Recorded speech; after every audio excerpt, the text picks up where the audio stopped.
Hello there and good evening. You're welcome to Sister Sister on City TV and 97.3 City FM. My name is Jessica. Thank you very much for joining us once again. As usual, this show is about you, your relationships, and everything that happens in between. Are you going through something maybe at the moment that seems a bit fishy? You want a second opinion? Sometimes it's always good to bounce your issues off another person. You'd just be surprised what kind of perspective they can give you.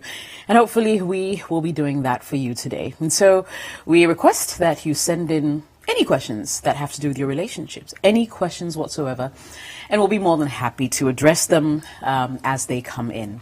I'll give you our WhatsApp number. It will also show on your screen. Our WhatsApp number is 054-998-6996. Now, no matter where you're watching this from, just send a quick message to that WhatsApp. Comes right here to my phone, and I, of course, will get right to it. So the number again, 054-998-6996. Let's hear what's on your mind today. And that's pretty much how it's going to go. Remember, you can also tweet at us with the hashtag SisterSister or send a quick email to jessica@cityfmonline.com. It's a great evening to be back. My sister's in the studio. Let me say hello. Tina, good to see you. You're in blue today, just like me. Yeah. Today looks like a blue day. Yeah, we're ganging and banging. We're getting ready for getting ready for funky and fresh tomorrow. Yes, good. All preparations and all roads lead to the Labadi Beach Hotel Charlie. at 7 p.m. tomorrow. Sharp. To jam. Special invitation to our listeners and viewers to join us at Labadi Beach Hotel. Definitely. Olivia, good to see you. You're also in blue. Yeah. How's the occasion?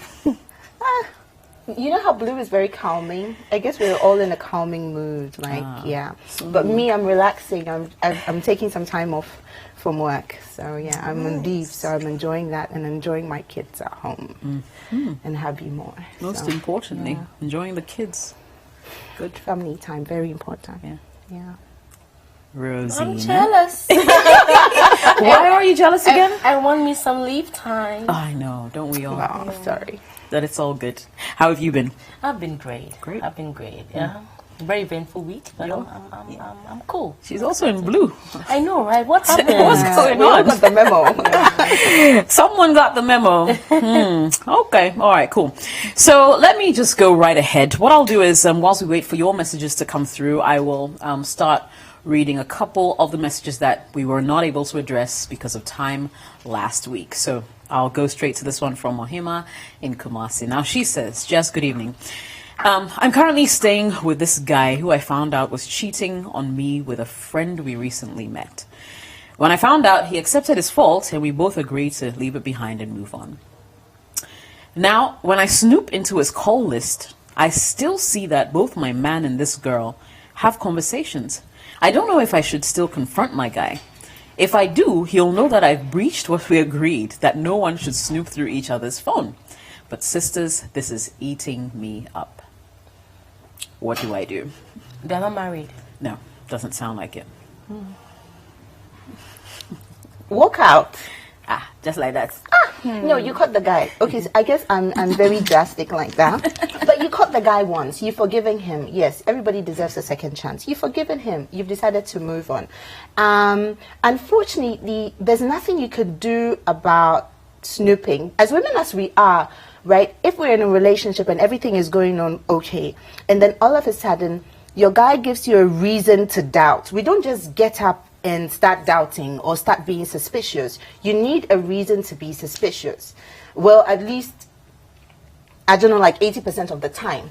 If you don't give me a reason to be suspicious, I will not be suspicious. So, and unfortunately for you, you've experienced the whole heartbreak thing with your man, and you've given him a second chance, and yes, you've decided, yes, you're going to focus and you're just going to go.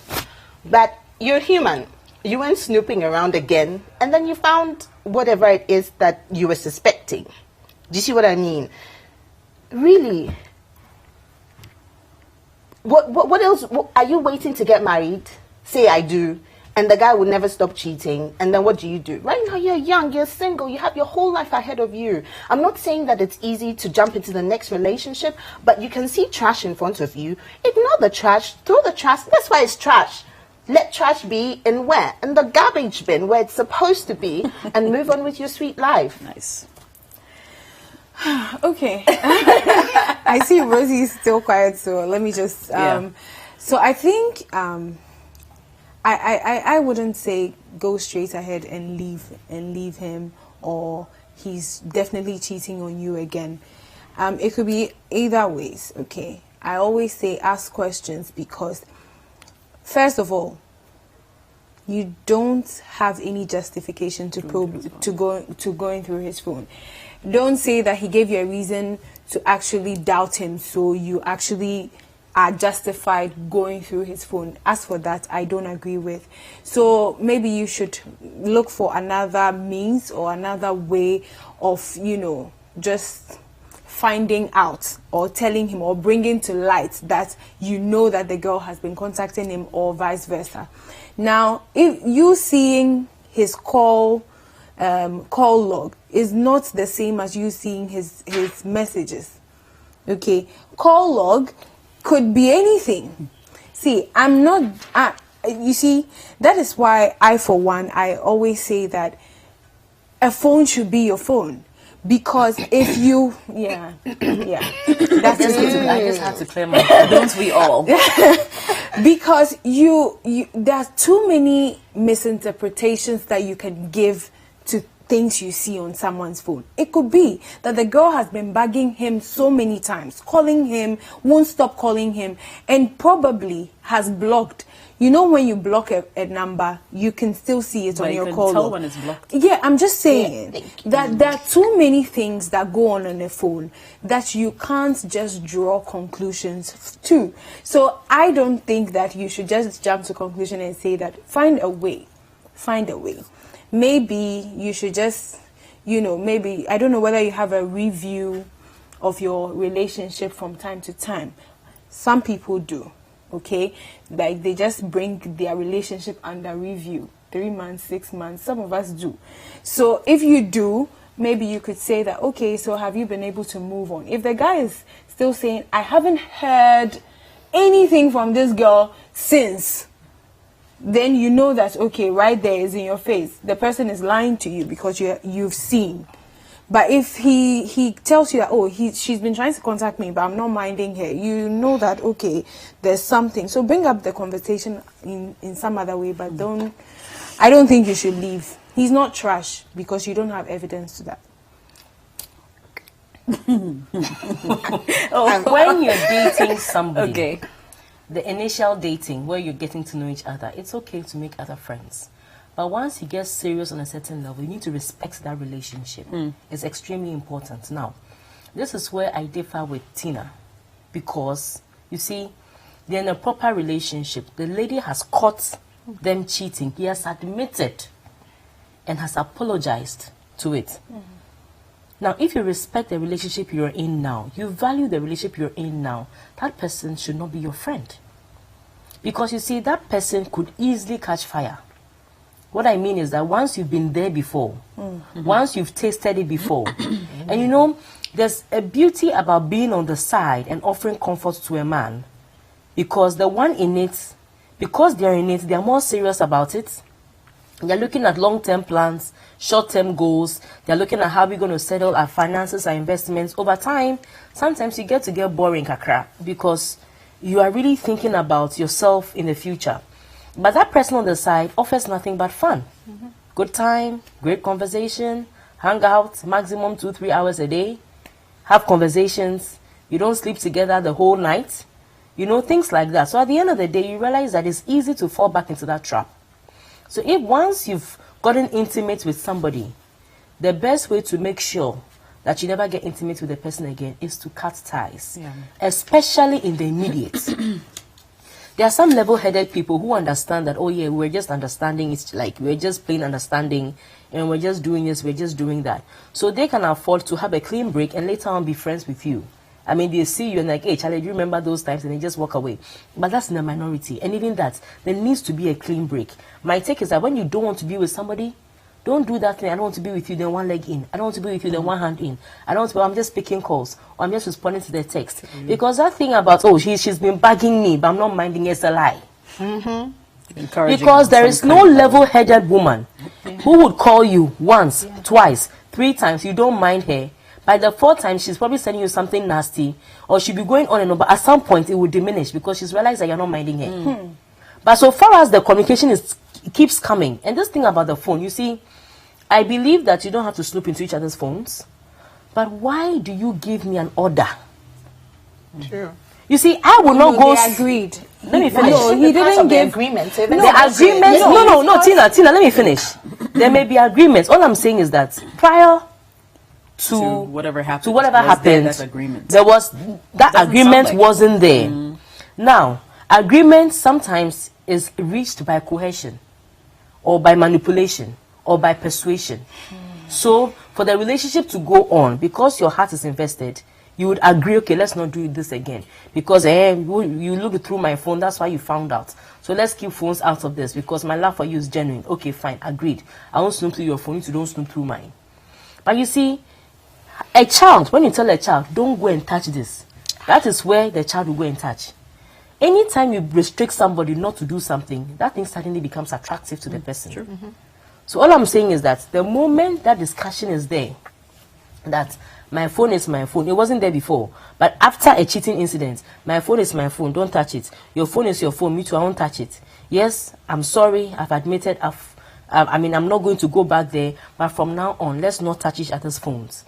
For me, it means that you're trying to say that don't go looking for stuff that would hurt you. What you don't know doesn't hurt. So you just stay in complete ignorance and you'll be fine. We will be fine. And honestly, that's not good enough. Unless the person is somebody who is subscribed to polygamous relationships and she doesn't mind. She can tell you that, okay, actually bring the woman, let me invest the woman and see whether she's somebody me and her can coexist. But other than that, I don't subscribe to that. So, Okay. Rosie, what should she do in this instance? What should she do? She's If I were her, she's saying that she if I should were leave. her, if I were her, what I'll tell you is that, you see, no matter how good the relationship is, marriage is worse. No matter how comfortable you think you know the guy, and the guy is so sweet and everything, you get married to the guy and you realize that it's worse. And what makes it hard is that exiting a marriage is more difficult. You want to exit a marriage, you need to pay to exit the marriage. Pretty much, yeah. Do you understand? You need to go to, and you even need permission to exit the marriage. So exiting is more difficult. So you see, when you are going to make lifetime choices, I think that especially when you have the red flags, don't think they are going to get better. You should be in that comfort zone where the next time you see your man with another woman and somebody even tells you that, oh, this man is getting too close to this girl, you're like, oh, Charlie, forget it, they are just friends. You need to have that trust level. The moment you start doubting that trust level, Even before you settle. even before you There's a settle, problem. because that's why she's moving to snoop into his phone, because there's something that isn't adding up, and she goes to his phone for evidence of that something that is not adding up. Yeah. So for me, as far as I'm concerned, it depends on, I don't know how emotionally invested she is in the relationship.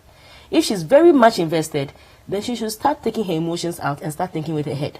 Exit strategy. If she's not, find if she's another not, means. if she's not emotionally invested, and she's just checking to see how far, maybe it's just a 6-month-old relationship, then it's better you call it quits now than later. Because if you can't trust your man, it's recipe for disaster. Right. Let's move on. We have a few more messages coming through. This one says, Jess, I'm friends with a man I have a big crush on. Problem is he's married. He doesn't know how I feel about him. Jess, though it doesn't justify the way I feel, his wife abuses him verbally at every opportunity. She has, on a couple of occasions, even come to our office to rain insults on him. He doesn't talk about it with me or anyone, but he's always so broken and so reserved and unhappy, and my heart breaks for him. I wish I could tell him to leave her. Am I the devil, or am I justified? Okay, so I feel like people go through problems all the time, but it's not in our place to take over their relationship. It's actually in our place to, if we can, restore their relationship. Because what I have come to understand or come to know is that you need a lot of hard work, okay, to make a relationship work. You need a lot of communication and understanding. So this man is going through verbal abuse and everything. Okay, it doesn't, you can offer your advice, but your advice is not to break them apart. It's to actually advise maybe him to go back to his wife, explain to his wife. Maybe his wife will not listen, but let him take decisions based on his own feeling. Don't try to bring your feeling into play into his marriage. You see, you are a colleague, okay, and don't try to meddle in people's relationship by pronouncing your feelings to them, to the guy, that okay, I actually like you, or okay, go and leave your wife, maybe I'm here waiting for you. No, that's not what you should do. I think if you're a Christian, you can pray for him. You can drop hints of little pieces of advice that you can gather from places. If he wants to leave, he can leave, but it shouldn't come from you as a person. You probably aren't very close to him. Maybe you're friends, but he's not even looking in your direction, because he's not come to you that, okay, let's have this to do with ourselves, or I like you, or this or that. If he's going through problems, all you can do is encourage him, give him advice and everything, but don't step into the relationship and take over, because marriage is marriage. I agree with Tina on a certain level, i.e., don't get involved in the man's life. You have a crush over the guy, on the guy, or you're really into the guy. The guy doesn't know. Psychologically, emotionally, you're in tune to be more empathetic towards him. You getting involved is like opening up yourself for a recipe, a disastrous recipe, because whatever it is, like Tina said, let him deal with the mess in his marriage. At the end of the day, marriage is in phases. There's life cycles to relationships, there's life cycles to marriage. You don't know the kind of conversation he probably had with his wife before he came to work and why the woman is furious. I'm not justifying what she did, but there's always a reason for people to react the way they do in relationships and marriage. So leave the man alone to sort out his marriage, to sort out his life. And yes, you have a crush on the man. Don't fuel it. Don't fuel your emotions. He's taken. Let him deal with his mess and let him just sort his life out. Why don't you take away that you're so concentrated on him, the fact that he's adorable, he's amazing, you want to take away his pain, but he's not yours. He's married to somebody else. So I think that for now, you should start coming up with ways in which you can detach emotionally from him. Invest your energies into somebody who is available. I'm not saying that it's easy, but right now I think that your place, what you're supposed to do to actually help him, is not to get close to him. It's rather stay away, try and sort out your life and let him deal with his marriage. But you coming into the picture, unfortunately, I think you're going to mess things up the more. So like I keep saying, just leave him be. Sort out your emotions. You're young. You're young. You're energetic. You're alive. There's so many amazing things to do with your life besides having a crush on a married man. Yeah, and move on. Rosie, I think that, you see, when it comes to marriage, you don't want to be a third person to start with. Number two, usually when a woman gets married, she wants to be happy. She wants to live. She wants to. Before you see a woman go extremely ballistic, trying to make your life a living hell, question is that you don't know what the man has done. And maybe that's the reason why the man is calm about it, because the man has probably done something so horrible that he can't even, he can't bring himself to even defend anything. To defend anything, because he's probably apologized to his wife several times, but the wife is just not accepting the apology and is making his life a living hell. I'm not justifying that act at all, because you need to make sure that your husband, as much as possible, lives in peace. But the thing is that you don't know the underlying stories behind the show, of the public show that you see. And the thing is that, you see, for people to love each other enough to want to get married willingly, it means that their love had gone on a different level. So which means that the same love that had gone on a different level, no matter how horrible the situation is, they may be able to bring themselves back together. Sure. So you, the one that you are fueling the breakup, no. he will probably use you to get stress relief For that period. for that period. And then when he starts going to the wife, then you start crying the bitter, the bitter side chick. So like everybody is saying, I think that as much as possible, don't meddle in married people's business, especially when it comes to issues like break up, divorce him, don't divorce him, break up with him, don't break up with him. Plus, you see, breaking up with somebody is not a joke.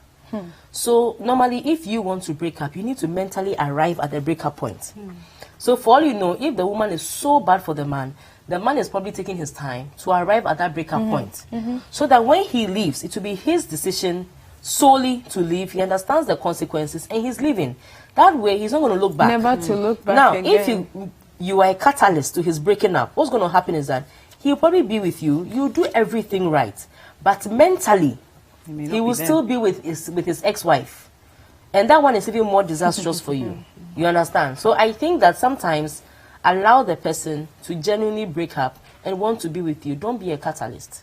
I mean, of course, we are women. You want to be with the person you're attracted. And in your case, you are lucky. The man hasn't even seen you yet.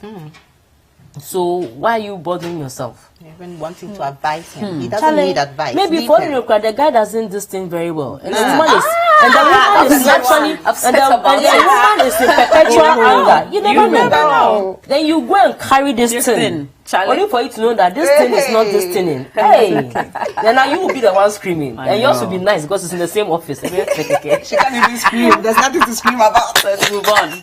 One from Julius in Kaswa says, I met this lady 2 years ago at a seminar and we became friends. A year after, we started dating. I was about to propose when she told me about her past. To be frank, I'm not pleased with her past. Totally different from mine. I've stayed a virgin till now, and she lost her own when she was 16 years old and has been in numerous relationships and in most been intimate with them as well. I feel like if I go on and propose, I'll be cheated on. So can I also have... Wait. I feel like if I go on and propose, I'll be cheated. So can I also have fun small while dating for some time before proposing? She's good though, and I like her a lot. This is a very... He wants to balance the equation.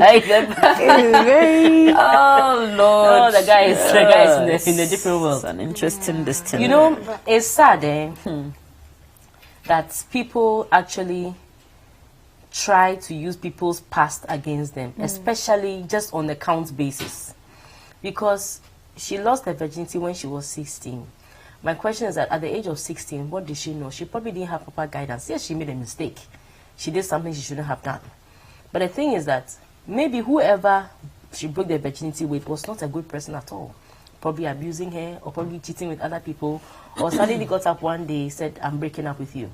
What should she have done? You see, sometimes, like I keep saying that, that is the reason. It's because of men like this, rhetorics like this. That's why women stay in relationships, abusive relationships that men are cheating on them because they don't want to increase their tally. Yes, they don't want to increase their tally. They don't want to go like, oh, 1, 2, 3. Then when they put the first stroke, it means that you're done for life. You're done for life. Like it sits on you like, Charlie, you are so messed up. But sometimes you need to be proud of a woman who has gone through the grind, made her mistakes, realized her mistakes, has upgraded herself, become a better person, a better woman. Now, a woman like that, most likely, because she's seen it, done that, been there, she didn't benefit anything from it. When she decides to stay with you, she'll be the most faithful person you can have. Because she's going to feel like, oh, wow. Of all the men that I've dated, you are so good. She probably even thinks, oh, I probably don't even deserve you. And that could even translate into something very beautiful. Now, her past, she was dating other men. She's with you. She hasn't cheated on you. Now, your past, you haven't slept with anybody. The moment you start sleeping now, it means you are now also a cheat. So that is not an equalization thing because it's not equal. They are two different things. And are you doing it because you want to? And are you doing it because you want to? Yeah. And the thing is that you stayed a virgin for a reason, because of a personal principle. Are you going to break on that personal principle just because you want to prove a point? Yeah. Oh no, you want to equal to her. Then I don't know. Then that means at the end of the day, you are working against yourself. Yes. You wanted to stay a virgin for a purpose. You've met a girl that you really like, you want to propose to her. Go ahead and do it. Forget about what happened in the past. Past is the past.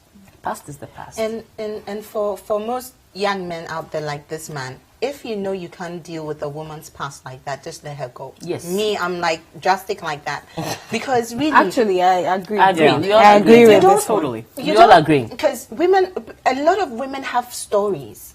And you don't want to constantly hold them, their past... to Against ransom, them. yeah. Exactly. And how many years down the line you get married to her, you guys have like 2 kids, and then every time you want to Make reference to Yeah. her past, you can't deal with it, massa. Move on and find your other virgin who you can compare notes That's with all. after Aisha got 2. The last one too is that sometimes, I don't know whether you guys will agree, but sometimes it's safe not to discuss details of your past. Sometimes Yeah. it's No, I safe. agree. It's safe because I It's feel better. like if you give a general overview of your past, it's fine, but to give details and pinpoint people, sometimes when you're even walking in They'll be public, saying that. they'll be saying that. So me, I just think that if you, it's good to declare your assets. Okay, Hey, it's not an asset, though. That is not an asset. your liability. Okay, but the extent of your liabilities should be your own thing, because I feel like it's because when you meet one person, you tell them your whole life story. Then he will say, maybe in his head, because of that, I will not end up with this girl. Mamindi Binamenko. Then the second time you meet somebody, you tell your whole life story. So let's say 3 or 4 boys you've dated know themselves. They sit in one room. They know everything about you. And they've all No, been But with in this case, I don't think that's it. Because the guy and the girl have been dating. She said he's ready to propose. That means they've gone to a deeper level. And the girl is now opening up to him about her past because she doesn't want to keep all that to anything hang. secret. Getting into a very committed relationship. Sometimes this past but thing the worries. thing is that the past, I mean, might take, like Tina said, you don't have to go discussing it Deep, because deep, men, deep. when everything is okay, they will understand you. Oh, babes, you Don't be really scared. Women do it too. Yeah, they would Yeah. understand you and everything. do But it you too, see, that's true. when there's an argument, he'll use the same thing you've told him against you. But having said that, you can't say that all your relationships you've been in, nobody knew about it. Because the world is a very small world. Sure. Okay, well, we will go for a quick commercial break. It's Sister Sister on 97.3 City FM and City TV. This is airing live concurrently. Our WhatsApp number 054-998-6996. Send your messages and we will address more of them when we come back.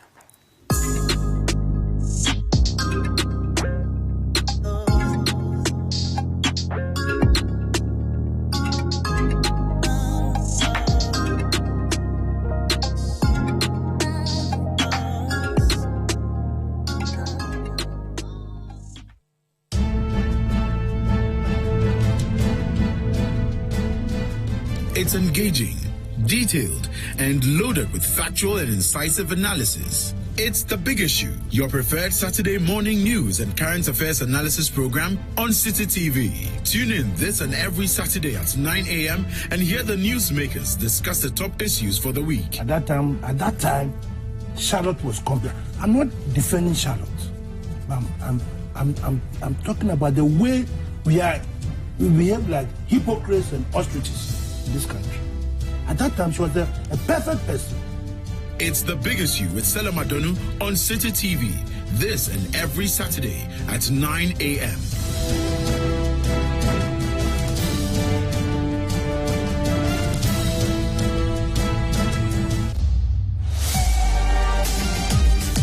Wherever the weekend sporting action happened, we will bring it to you here on Scorecard.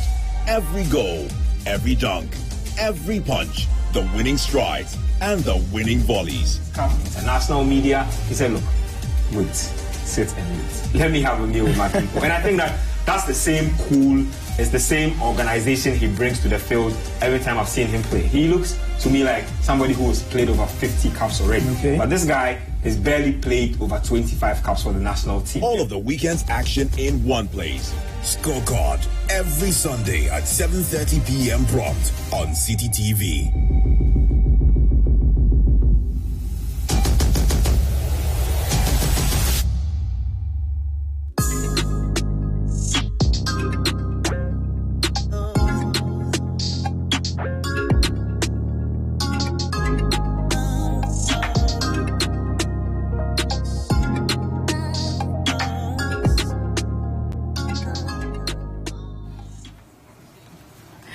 Welcome back. It's Sister on City TV and 97.3 City FM. We're also, of course, live around the world at citynewsroom.com. Right, so I'll go into my email because this one actually hit my email bright and early this morning, and I think I should just address it. So it says, okay, so now Jess, isn't this witchcraft? That's the first line. I was dating this girl who dumped me because she claimed I broke a promise.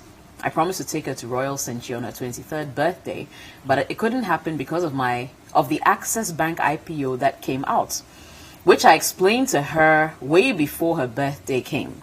So I decided to take her to a nice and simple restaurant to at least make up for the inconvenience. She refused and went out with another dude who took her to Labadi Beach Resort. Only God knows what they did over there. Now she comes back and starts giving me attitude and then eventually asks for a breakup after some weeks. All her friends supported her decision except one who later came to me to tell me she wants to date me. Oh. I took my time and made all the necessary investigations and realized she's the right one for me. She's very enterprising, aside from the numerous perks she comes along with. So we're happily enjoying a fulfilling relationship. Only for this witch to come back and stupidly say she wants me back. Acrimony, I know. She tried to set me up so my girlfriend will dump me, but it didn't work. So now she has resorted to violence. She attacks my girlfriend with her other friends, threatening her to leave me or she will die. Now my girlfriend is scared and wants to leave me. I know she listens to this show. Tell her, if she goes on like this, I'll be forced to reply with violence. Please tell me the best way I can handle this without anyone getting physically hurt. Or better still, tell her to stop because she's an ardent listener of this show and believes in your show very much. Wow. This close to home. It's a hard destiny. Well, Acrimony, man. yeah, just this this is it. Okay, she's 23. 23, yeah. Yeah. He didn't say how old he was though, but it shouldn't matter. Yeah, it doesn't matter too much, but it does. Like it puts into perspective the thinking sometimes. Talking of IPOs and stuff, so you can have an idea. I'm talking about Okay. the girls and their actions. Right. Okay. Go ahead. Okay, so with the ladies and their actions, sometimes when you're 23 and you don't have a job and probably somebody is giving you money to spend, you don't have too many things to think about than to fight for, But this is what I'm thinking, that just reassure your girl that you love her. And that's it. You see, if you treat your relationship as your relationship and you don't fuel the external person's whatever, so sending you threats, sending you whatever, just avoid the person. Because the more you respond to this, to these comments and threats about your relationship, the more you just give yourself recipes for disaster, or you go and confront her or slap her in public, and then you be the next policeman and the man at the place. You don't need to actually act or react to them. Concentrate on your relationship. That's my take. I'm sure the sisters have other sides to it, but my take is be focused on your relationship. Reassure your girlfriend that you love her and mind your business.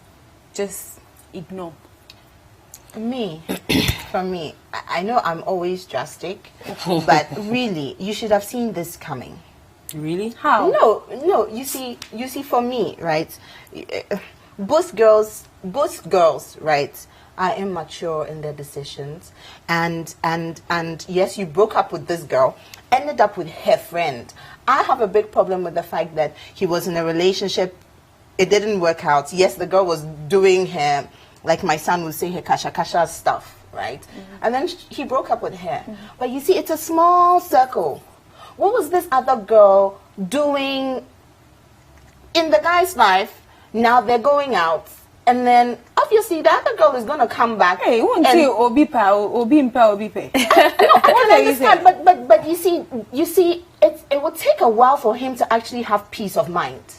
That's where I'm coming from. Assuming the two girls were very good friends, so it's like into that guy, and then you wanted him. You see, and I have a problem But with. she left him. She left him. Yeah, so if your friend likes it, Like, what's the problem? She didn't actually Olivia, go and tag the relationship. I She waited disagree for with it you. to end. And I'm then waiting she for her went. to finish, but I can't wait for her to finish, because you see, okay, you start. You finish. Let me just conclude. Please. Right? All I'm saying that it's normal for all of these things to be happening. It's normal for the other girl to feel the way she's feeling, because at the end of the day, she's gonna feel like, my boy, and I've missed out on what I could have gained. I'm not saying that what she did was right. All I'm saying is that it's to be expected. Okay. All these things are normal. Your ex-girlfriend is dealing with the fact that her friend sort of betrayed her, and it's with you. It's normal for her to feel like that. But in moving forward, like Tina said, at least now you have it at the back of your mind that you're dealing with crazy people in the relationship. Well, except your girlfriend. Me, I have a problem with that, but the ladies don't. But I'm not saying I don't.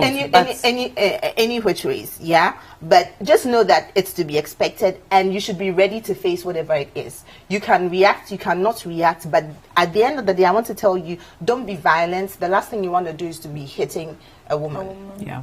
And Totally just try and solve the problem one way or the other. Now it's your turn.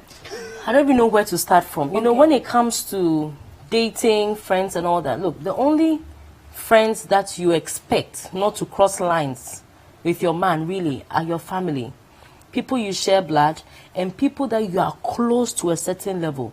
Even that, sometimes it happens. Now, my thing is that to start with the girl, me, I don't have a problem with the guy leaving the girl. Because, you see, a flimsy excuse, your birthday, he's busy with work. This is where he gets his money from to come and take care of you. But he still makes up for your birthday, even though it didn't happen where he promised you. He made up for it. He could have done it again on some other time. I thought he said he forgot about the birthday. So that's a big deal, because me, I like my birthdays. I would have, But now, you came back after going to spend your birthday, which is an intimate time, with a quick replacement. The whole night. And asked for a breakup. And after you gave attitude and asked for a breakup. My thing is that, look, if you're a woman and you ask a man for a breakup, the moment you ask a man for a breakup and you turn your head, the man is a free electron. The man is free, and you are also free. He's actually looking for you are free, and you're also free, because you even, I saw the man broke up with you and came to chase your girl. No, you asked for the breakup. And then you know what? You're in a group of friends, and I'm sure they all kept going, oh, Jano. You listen to everybody. The one person who said don't leave him, you refuse to listen to that person. And the person saw what you had, that you had lost. At least she waited for you to dog the man before she got close. Now, number two, you see, nobody knows what happens tomorrow. Tomorrow is not certain. So once you make certain decisions, you need to live with the consequences. So you made the decision of leaving. Now the man is with somebody else. Unfortunately, it happens to be somebody you know, or somebody you think is your friend. And that brings that thing, that the fact that you talk to somebody, you hang out with the person, you sit on the same table with the person, doesn't make the person your friend. The first day I met you on set, Jessica on set, we were not friends. No. But we knew each other. So sometimes, because we are in the same class, we hang out together, you think this person is your friend, but that person may not be, just probably a hangout buddy, classmates, schoolmates, and all of that. So all I'm saying is that, look, it's okay to feel jealous. It's okay to feel envious. It's okay to feel, a bit some way, like, hey, if I was there, maybe you would have been treating me nice. But it's not okay to act on those thoughts. And from the man's side, I'm so happy, because some men will justify what their exes are doing and say, you should understand what the ex is doing because of the past. So I'm happy that this man is actually on the side of his girlfriend. And that's all he needs to do. Now, the fact that he's on the side of his girlfriend he should not under any circumstance communicate with his ex in the name of calming her down, talking to Nothing, her, yeah. talking to her. All he has to do is to completely ignore her and put her in a vacuum. Exactly. That's all. And then that will give the woman strength to also equally ignore her. That's it. That's it. Great. A friend Some should- of your messages. Female friends should not be dating their whatever. Yeah, I'm that just is- saying. yeah, It's so wrong. Wow. I have a Yes, big problem with yes, that. female friends, not acquaintances. Wow. Well, Because I mean, the one even is- that is the one is- debatable. Wow, But it's let me read. debatable. The one is small. Let me read some comments that are coming through. One says, sisters, I'm Mike listening live from Doha in Qatar. Sister programs really shaped my relationship. Keep up the good work. Says the guy should lodge a report to the police Very and important, I take the forgot that. time to explain to his ex that if bloodshed will be met with bloodshed, if the girl realizes that this is a suicide mission, she'll rethink what she's saying. Okay, so basically, he should let her know that he will sort of match her boot for boot. No, okay, he doesn't need this to. is what you're saying. Okay, But it's the an report to opinion. the police It's an station, opinion. get a Let's just move restraining on. order and all that is okay. Yeah. Vi Zion in Kaswa says, Jess, first of all, the guy should report the girl to police and warn her sternly to get away from their relationship or face his wrath. One says, this be a proper definition of konongo kaya. She no like, yet won't allow you to move on in peace. Village witchcraft party. Hey. Says it's not easy to keep yourself for the future, only for someone who has messed up to be a partner for life. And that's why you'll be ready to forgive and marry a prostitute, but your own family, including Jessica, will not allow. What does this got to do with me? God says, this thing that men do, God will punish them. what's My that? ex left me because I told him about my past. I was raped at 14 by a family friend who played on my naivety. How is that my fault? He should go and have fun with, and the girl will also get someone who will love her as she is. And that's a message from Sasha in Tema. Another says, hi ladies, great show. I seldom miss. Wow, look in Songo's voice. Such impudence. You left me for a reason extraordinarily insignificant and in disrespect to my work. Now you come back to cause a stir. She's not a witch, but rather a witch zad. Hey. Hey. Kobe says, when I was single, I was listening to you guys religiously. Then I grabbed early this year and thought I've reached. Anyway, I've been dumped on a frivolous basis. So I'm back listening religiously. Oh, that made me laugh. Kobe, Charlie. Don't stop listening. Even when you grab. Now says, Jess, Charlie, you ladies are looking absolutely beautiful. I had to close early to catch a glimpse of Sister on City TV.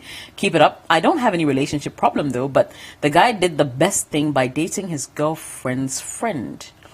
Charlie, give me the Yaman line before you close. It's TK from Medina, an ardent listener of your show. That's quite obvious. Okay, great. So here's an interesting one, but we probably haven't received on the show. It says, I'm withholding my name because she's listening. Wow. Please, what are your views on couples watching porn? Couple. Mrs. Please. Just answer the question. I want to this hear is up your your There are alley. two levels. There are two levels That's of true. couples watching porn. We have the Kama Sutra, which is more of soft and more like tutorials. Okay. Because you see, if especially if both of you are not experienced in those levels, and you don't want to just be doing missionary every time in the bedroom in one position, lights off, curtains drawn. kids giving to the neighbor and all that, and come and say, hey, it's time, we have 20 minutes to do this. we got it. You don't want to go through that process all the time. Sometimes you want to spice up your relationship. Then you can watch some of these materials, you can watch some of these textbooks. They're actually educational ones that teach you what to do, how to do it, what to expect. I mean, what you want to achieve and how you want to how you can get there.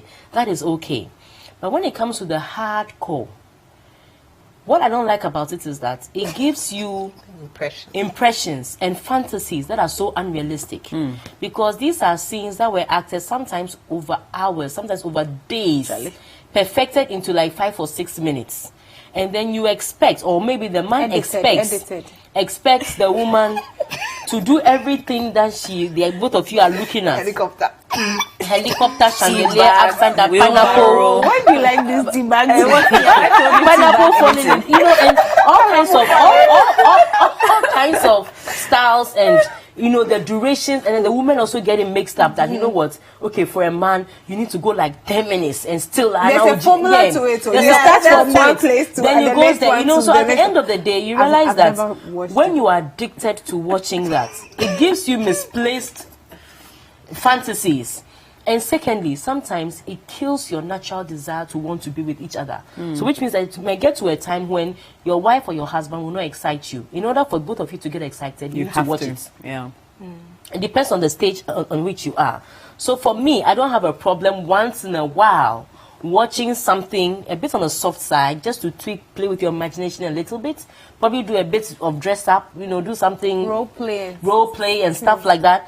I wouldn't mind if you did something like that once in a while, but I don't want to subscribe to this thing about couples and we are watching hardcore. I mean, it's and the children may find some of the tapes around, exactly, if you're not careful, which is bad.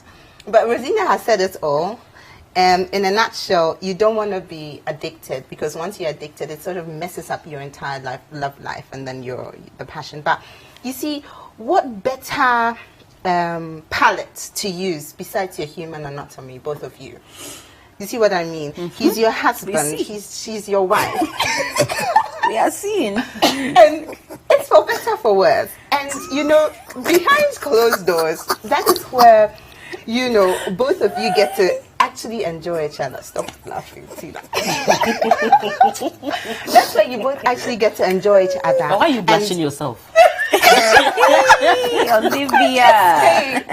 But, so okay. Yeah. So then it's love making. You see, you take your time, explore. The man can explore, the woman can explore. There's so much to explore in terms of the human anatomy. So today you can, start from the toes to, so much to explore. That's all I'm saying. And you can get to appreciate each other, and you talk and you listen.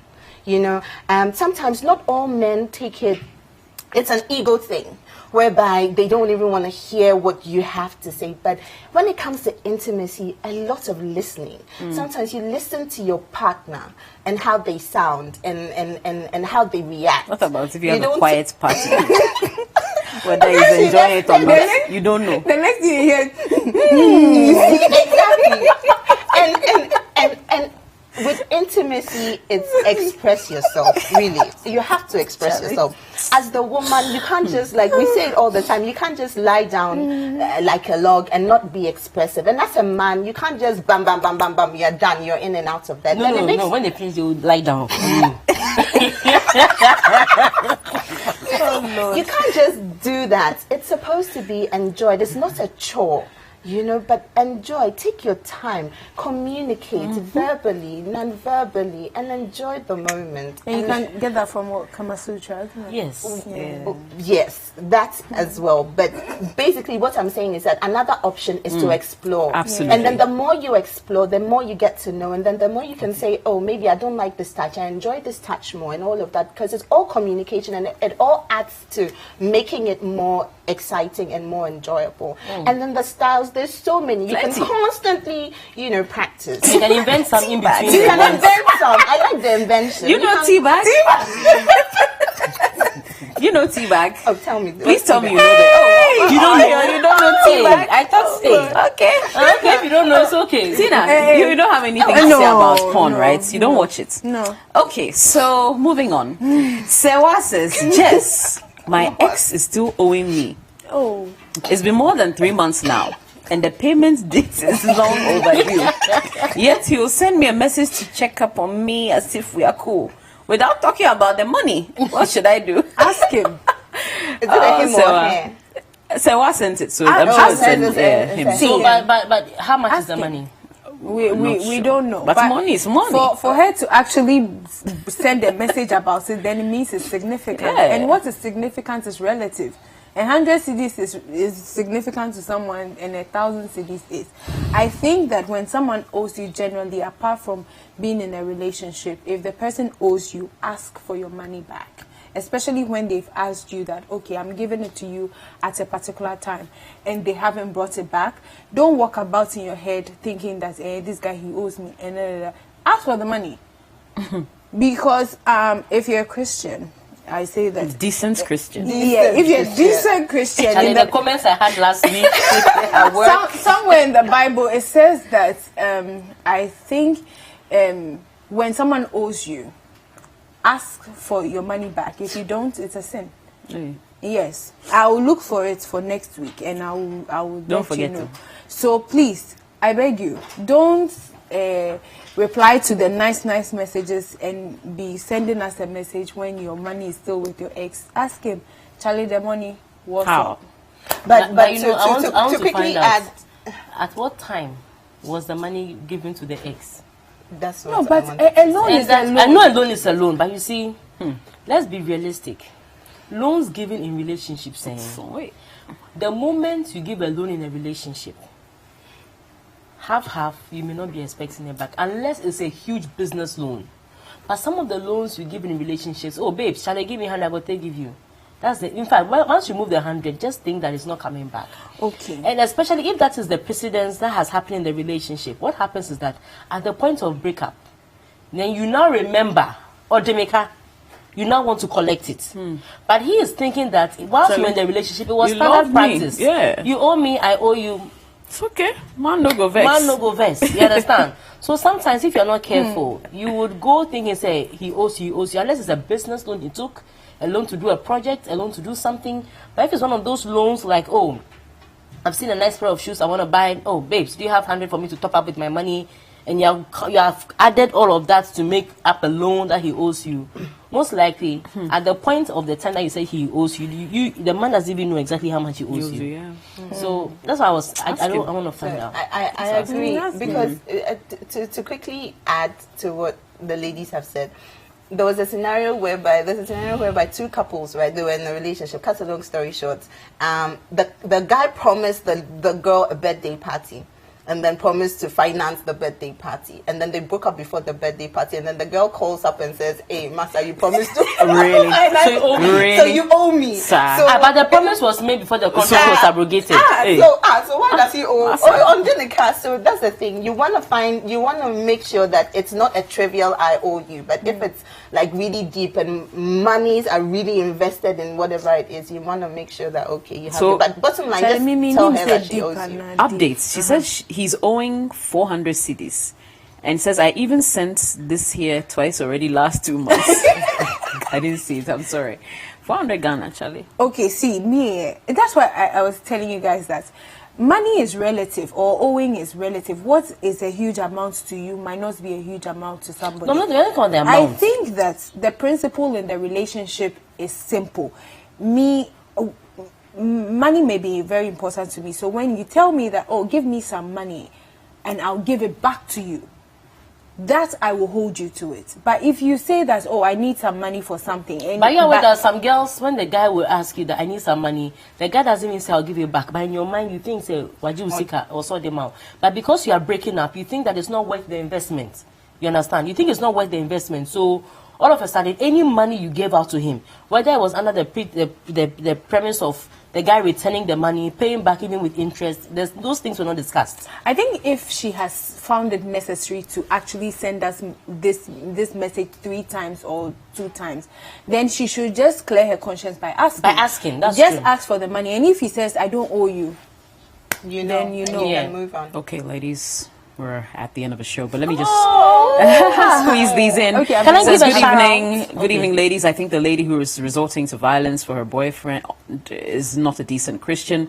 Mine says, good evening, ladies. Love your show. Rosina, you're too much. That's from Gladys of Bowie. you. Samuel from PVR says, I'm watching with you guys, watching you guys with my lovely girlfriend sleeping in my arms right now. Please tell her I love her so much. One says, oh my God, yeah man, on point on the Kama Sutra tutorials. You girls are killing me. Teabag and ting. things.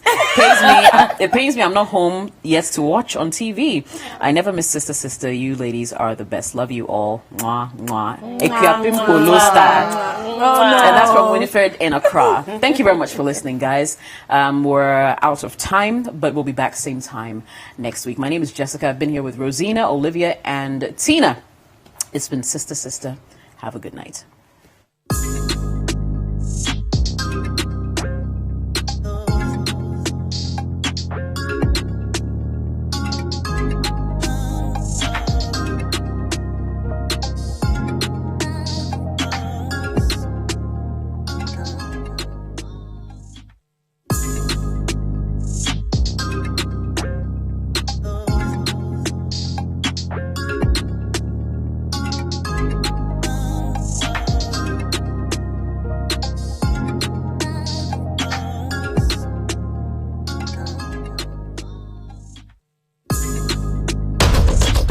Tune in to The Point of View, Mondays and Wednesdays at 9 p.m. as Bernard Avlet takes the news further. He will bring the right guests, ask them the relevant questions, and get you the real insights you need on the big stories for the day. What one action have you taken? What one statement have you issued? Well, we've been issuing statements, even this... on the specific issue of... This very one. Of no bed syndrome. Since you are saying that you've had this before. Well, we keep talking.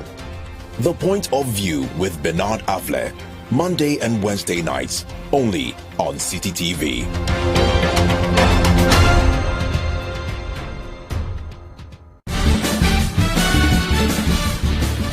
For regular news checks as they unfold, 2020 news, all day, all the time. Politics, sports, entertainment, business, and more. 2020 news. We bring you the world in 20 minutes. And that's all the news in 20 minutes. We spice up your mornings with culturally enriched conversations, social interviews, and policy-oriented discussions that will keep you updated on the progress of the nation. Because we're giving only those in their third trimester. So in the next 3 months, those in their second would be ready to receive the kits. And we're taking data at registration, which is before they take the kits, at delivery and post-delivery, so that we can analyze and we'll see the numbers. So from the numbers and the data that we're collecting, we would know what has worked, what hasn't worked, Join the Breakfast Daily team Monday through Fridays from 7:30 a.m. to 10. Let your voice be heard with the hashtag Breakfast Daily. Join us for breakfast daily, only on City TV.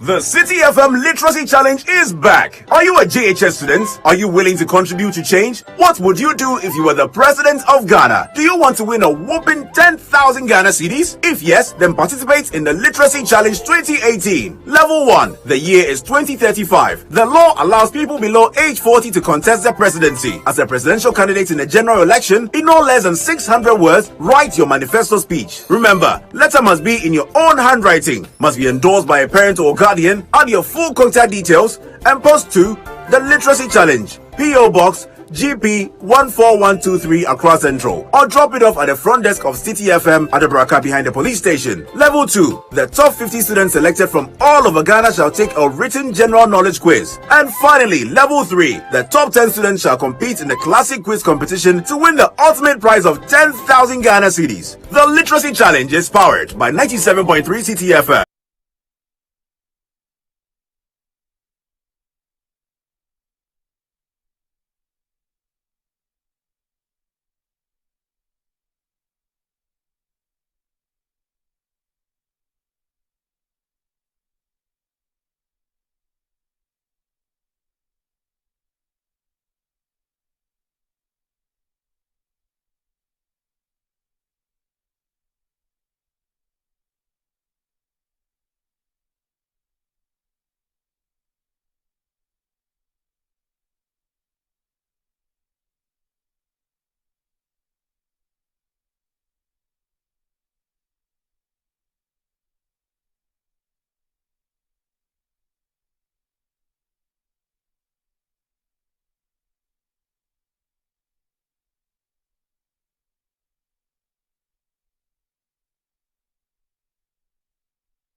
It's 8 p.m. Welcome to the City Newsroom. My name is Nathan Kwao. And I am Fremed Dunyame. Coming up. Police launch manhunt for a Kia truck driver who killed a hawker and injured many others after running into them at the Ashaiman market this morning. Policeman at the center of the Midland assault case pleads not guilty to assault in court. Also coming up, minority in parliaments demand further details on the cost of the amended Ameria agreement for parliamentary ratification. Now, former Vice President Kwesi Bekwene-Mensah Arthur to be laid to rest tomorrow after thousands of Ghanaians pay their final respect today. And Sports Ministry announces freeze on support to media and supporters groups. Let's get the details now. And squatters along the Tema motorway are demanding alternative accommodation from the government before they obey its directive to leave the area. The squatters were given a 2-week ultimatum to leave last week by the Vice President, Dr. Mahamudu Bawumia. But the squatters say the high cost of accommodation within the city has compelled them to stay along the motorway. City Newsroom's Philip Latte has more. The squatters have refused to relocate despite several instructions from authorities. Many, it seems, have turned a blind eye to this notice. Move now by 11th or 21st June 2018, inscribed on all the structures here by the Tema Metropolitan Assembly. The Roads and Highways Ministry in the month of January vowed to evict the squatters before April to pave way for the expansion of the highway, but that was not carried through. The ministry last week again issued a 2-month ultimatum to the squatters, but the Vice President, Dr. Mahamudu Bawumia, said the ultimatum must be reduced to 2 weeks. The squatters are not happy with the news. They say the high cost of accommodation in the city has compelled them to stay here. Baby, I know you beko. Any baby, Anka Krum, Ajuma Bioa, Anka bet me at now. We authority side. Tifli. Say no. Ajuma Biani Honu, Anuntina, I want government to give us a better place. So far as we don't get a better place, that's why we are sleeping at chaos. And want to help our mothers because they are poor. And for my hometown, they have better house to sleep because of money that brought to me, and I sleep in the chaos. If it's so, then they should give us end of this year because that's what we heard it on the radio, but we are pleading for end of the year. If so, they should find out some land, government land to go and stay where there's maybe they don't do any projects on it, or they should find us the affordable house that we can stay. Then we'll be paying something because we are also paying tax. Now they say they are moving everybody. We all were able to work in a company. At the same time, they deduct your money from the company. At the same time, the company will pay tax to the government before that is Ghana. Now they are moving us. We don't get place to go. So we need place, government to help us to go. The 19-kilometer long highway was constructed under the administration of Ghana's first president, Dr. Kwame Nkrumah. It was opened to traffic in 1965. The purpose of the motorway was to link the harbour city of Tema to Accra. It is the only motorway in Ghana. Squatters along the Accra-Tema motorway will have to look for alternative abodes soon. This follows a directive from the Vice President, Dr. Mahamudu Bawumia, to the Roads and Highways Ministry to evict them within 2 weeks. The directive is to pave way for the current 4 lanes motorway to be expanded to 6 lanes. For City News, Philip Nilate reporting from the Accra-Tema motorway. The Kwame Nkrumah Circle in Accra, once called Ghana Dubai, is gradually losing its beauty. Lawlessness on the part of pedestrians has forced authorities to turn the once greenery landscape to concrete. My colleague Eugenia Tinkran has more. One of the signs of Ghana's national pride is its rich vegetation. But judging how we look after the green spaces in our cities calls into question this pride. Ghanaians, we don't want to learn. You can see how we tie the rope indicating that no one should pass, but still, people are still passing on the grass. And it's causing problems. We are finding it difficult to control them. Yet, Everywhere you look, all the efforts to green our cities have been trampled on. Not even the presence of the task force changes their habit. We have a task force around who ensure that people don't pass through the grass. When you are arrested, it's either you are sent to the police station or you are given a certain portion of the grass to sweep or pick. That is what we are doing now. Even these measures are not working. But in other places where the laws seem to work, like the Parliament House, people keep to the walkways. The difference between the lawns here and the lawns at the Kwame Nkrumah Circle is not just about the color. It has everything to do with ownership and, of course, the people's attitude. Why will people keep away from the lawn at a place like this, but throw all caution to the wind at the Kwame Nkrumah Circle, creating their own pathways in the green grass? James Abebio, an assemblyman, blames the lack of progress on Ghanaians' negative attitude towards public property. Somebody will say, oh, when I go to Europe is very nice. There is a places they don't pass in Europe. But the person will come to Ghana, he know they don't pass here, you pass there. So it's a big problem for Africans. We have to change our attitude. This visual eyesore has replaced the grass at the Circle interchange. Ghanaians' unwillingness to change their ways may lead to all our green spaces turning to stone. Eugenia Tenkran, City Newsroom. Let's get to some sports stories. And the Ministry of Youth and Sports has announced the suspension of support for various supporters groups of the nation's sports teams during international competitions. The ministry's decision was contained in a press release put out earlier today, and it stated that the call was made due to reforms being fashioned out for Ghana football and the recent visa scandal, which rocked Ghana's participation in the 2018 Commonwealth Games. The freeze-on support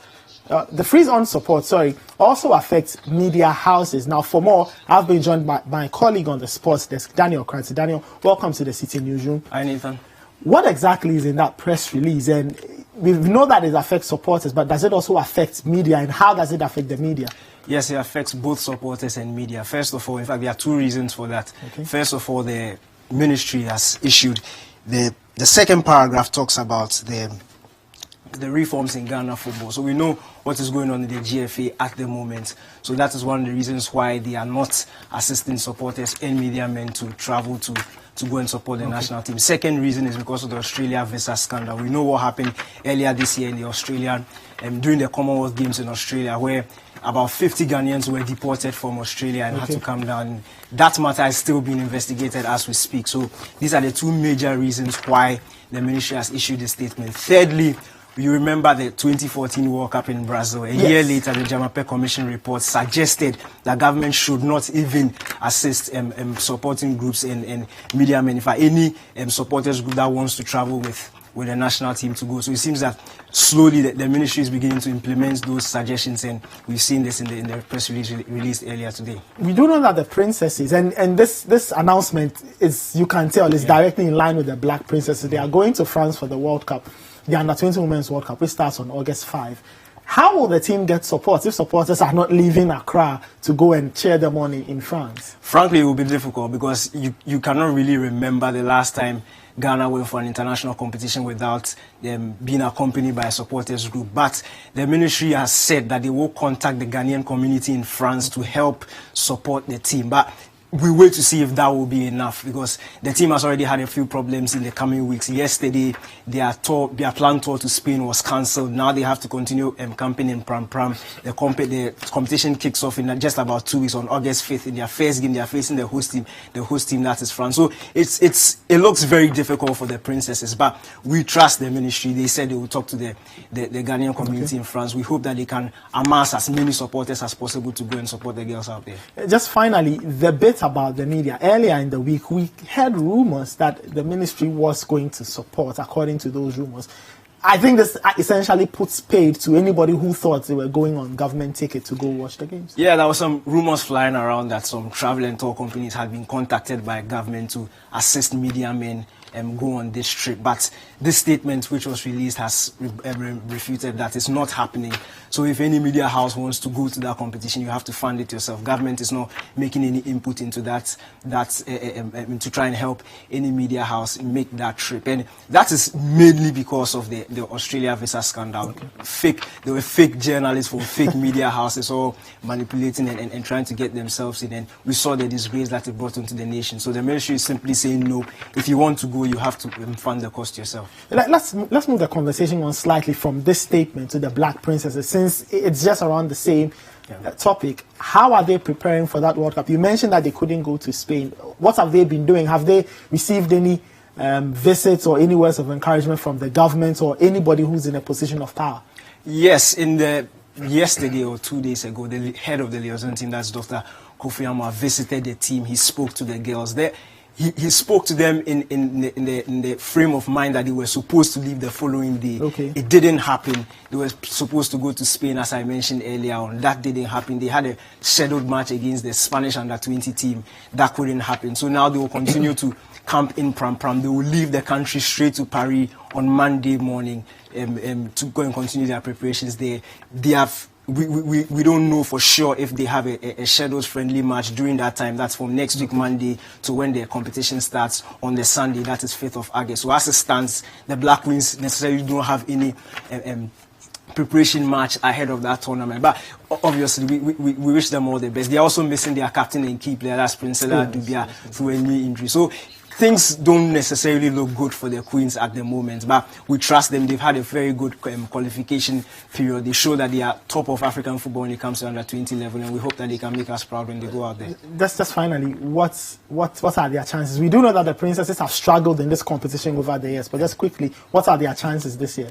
It's going to be very difficult. They are facing the host France. France is a very strong team. We saw at the youth levels, not just in women's football, but in men's football too. They are a very strong team. Obviously, they are the world champions at men's level, and they'll be hoping to kick off the competition on a high, facing the Ghanaians. But you see Basigi's side have shown, as I said, throughout the qualifying. They are a tough group of girls to break down. Going forward, attacking wise, they are a very solid team. And you would fancy them at least to qualify from the group stages. A couple of the girls spoke, and Ernestina Amamila was very, very confident that the team could and can qualify from the group stages. So I think that is the target of the team, to make it past the group stage. And I think if you look at it from that aspect, it's very positive. They can make it from the group stages. Daniel Cranting, thank you very, very much. So that was my colleague Daniel Cranting of the City Sports Desk, giving us more insight into that press release saying that no to media and supporters who had wanted to go to France to go watch the Under-20 Women's World Cup. Remember, the Black Princesses are there, and we wish them the very best. Let's move on to some other stories. And the police officer who was caught on camera assaulting a customer of Midland Savings and Loans Company, Lance Corporal Frederick Amano, has been remanded after pleading not guilty to the charges when he appeared before the Circuit Court in Accra earlier today. A video of the Lance Corporal assaulting Patience Osafo, who had gone to the Midland Savings and Loans Company for her investment, went viral last week and sparked public outrage. The Inspector General of Police subsequently ordered for his immediate arrest and detention. He was arraigned today, a week after the incident, where he pleaded not guilty to the charges leveled against him. And we stay with matters of the law, and the Supreme Court has dismissed an injunction application to restrain the General Legal Counsel from organizing entrance exams scheduled for tomorrow. This is for admission into the Ghana Law School. The court, presided by Justice Enim Yeboah, ruled that the LI passed by Parliament that allows for the examination. Let's move on. Ghanaian-based lawyer Professor Kweku Asare took the matter to court, arguing that qualified ALB holders are entitled to be admitted to law school. His lawyer Kofi Bentil spoke to the press. We'll get you that insert later, but let's take a break now. You're still watching the City Newsroom live on City TV. Ahead, police launched manhunt for a Kia truck driver who killed a hawker earlier today in Ashama. Don't go anywhere. We'll be right back.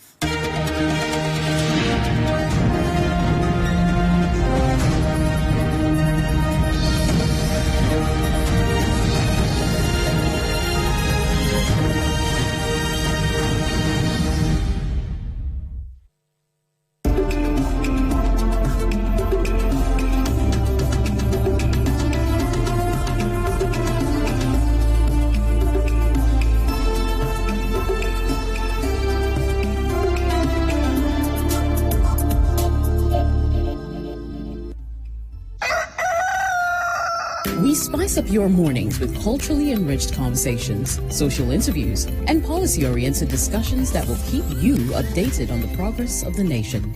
Because we're giving only those in their third trimester. So in the next 3 months, those in their second would be ready to receive the kits. And we're taking data at registration, which is before they take the kits, at delivery and post-delivery, so that we can analyze and we'll see the numbers. So from the numbers and the data that we're collecting, we would know what has worked, what hasn't worked, you know. Join the Breakfast Daily team Monday through Fridays from 7:30 a.m. to 10. Let your voice be heard with the hashtag Breakfast Daily. Join us for breakfast daily, only on City TV.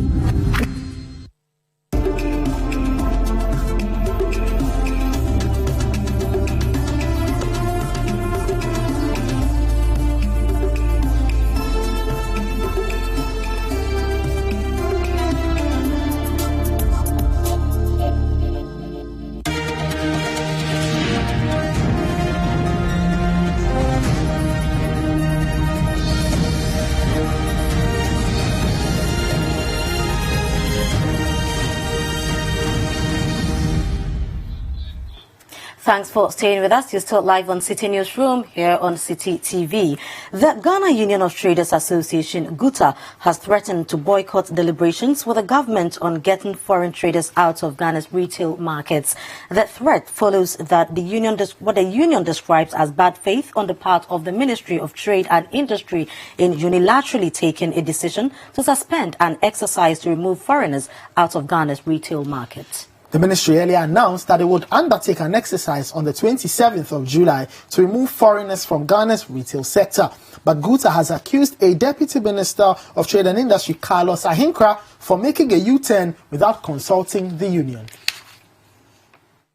The directive asking the foreign retailers to exit Ghana's retail market had set a July 27 deadline. But it will emerge that the decision will not suffice barely 72 hours to the deadline, a decision which has made members of GUTA livid.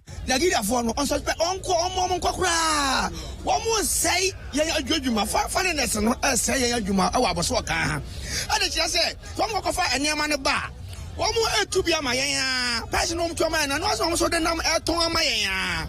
Now, I'm not who said, Woman, but one Fagana for an Omaya Juma. That I get us no foreigners for one foreigners for one, and young Ghana, and you may be on yet, and yet they were. What must say, Juma Passa? Am I? About Toma, one more about for Batinafia, not never bad thing. 20, no more hour, Abajit down or back for the budget down, not 20, no more. It's a buy to be Jina, Esijina.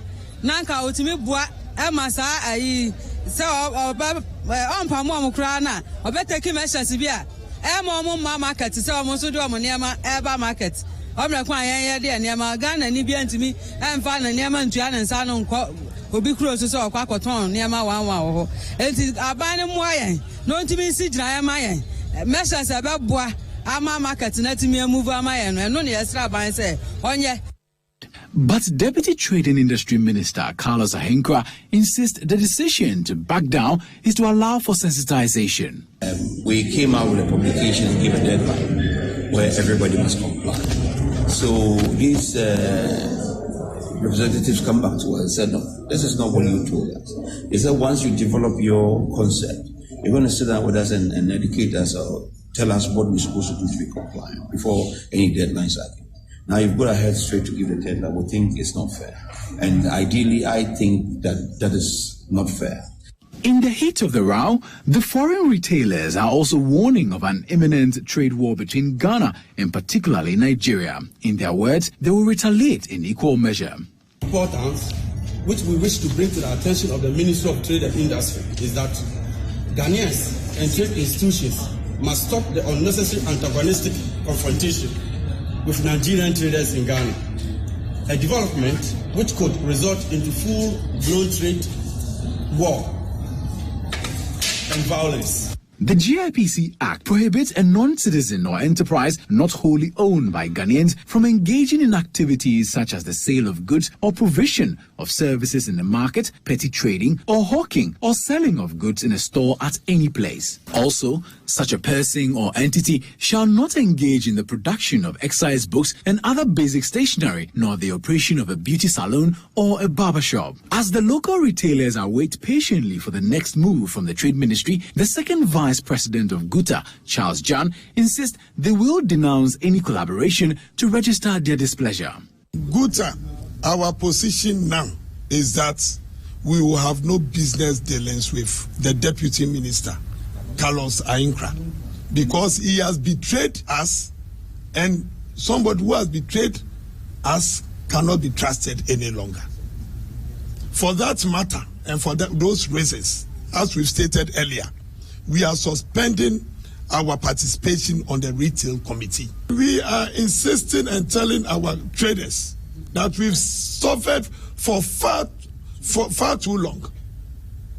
Foreigners are not to be in the market, so we insist and we say they should protect their businesses wherever they are. With all that they can. Not violently though, but they should protect their businesses. So the Ghana Union of Traders Association, GUTA, has taken its stance. It believes that the time for education and sensitization of foreign retailers operating in some of our markets is long overdue. The majority of traders themselves also believe that foreign traders are taking away their business. So will the Ministry of Trade and the relevant stakeholders lift the indefinite ban on the directive for foreign investors and traders to move out of the markets, or will they implement Section 27(1) of the GIPC Act? For City Newsroom, my name is Bobby Osei. Let's get to Ashaiman, where the Divisional Police Command there has launched a manhunt to arrest the Kia truck driver who ran into the hawkers at the Ashaiman market this morning. One person was killed while 6 others who got injured are currently receiving treatment at the Tema General Hospital. The incident occurred when the truck's brake failed, forcing the driver to lose control of the vehicle and in the process running into the street hawkers. The truck also destroyed 5 other vehicles parked by the roadside. City Newsroom's Elvis Washington has more. One person is feared dead with 6 others in critical condition and receiving treatment at the Tema General Hospital when a Kia truck with registration number ER5112X loaded with some cement blocks heading towards Ashaiman lost its brakes and ran into some traders who were hawking by the roadside at Ashaiman Market. I saw the truck from a distance. I could tell its brakes were faulty. I saw people running and I also took to my heels, not knowing exactly what was happening.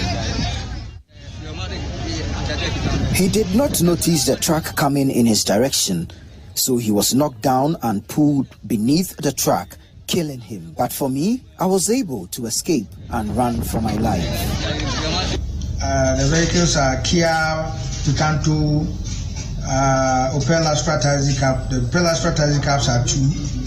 One Nissan Taxi Cab, one Suzuki Vitara private car, 4x4 private car.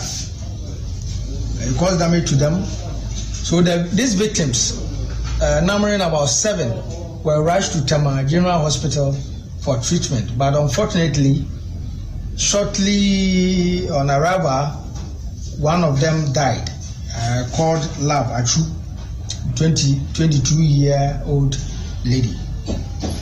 She died, and presently she's preserved at the same hospital's morgue. Frema, quite sad. Terrible. Very, very You know, sad. and this really goes to confirm the call, of the Vice President, Yes. for instance, in recent times that we should get squatters off, the main roads. And this time around, the hawkers on the streets, because this is not the first time something like this is happening. It keeps happening over and over again, and we keep talking and not backed by action. It's time to act. Because somebody is dead. And sometimes you wonder how I mean, people just also get into their vehicles, don't check the condition of the vehicle, and then look at what has happened. It has a defective brake. Now, one person is gone. But like I say, it's a chance to talk about this matter and probably do a good follow-through, implement the laws. You see, because the laws will save everybody. Look at this very unfortunate thing. Exactly. It's really sad. Innocent people just dying just like that, and when people are going to check their roadworthy, they need to. Some of the vehicles on these streets of ours, and it will interest you to know, sometimes they drive past a police, and you wonder what they are looking out for on our roads. This is terrible. It's quite sad. Something really needs to be done about it. It should go beyond the talking, Some action proper, hardcore. We just keep running in circles with issues like these. When it's just elections are over, and then we seem to be making one progress. Life has been lost, and then when elections are coming, all these guys are back on the streets, and it's been like this for years. And I think it's really, really terrible. Well, we wish the dead a peaceful rest. Yes. Condolences to their family, but we expect some concrete action to be taken by the people in power. And staying on the sad theme, all is set for the burial of the former Vice President Pakwesi Mensah tomorrow. His death occurred on July 29 after he collapsed during a workout session at the Air Force gym. Now, earlier today, thousands of Ghanaians filed past his remains to pay their last respect.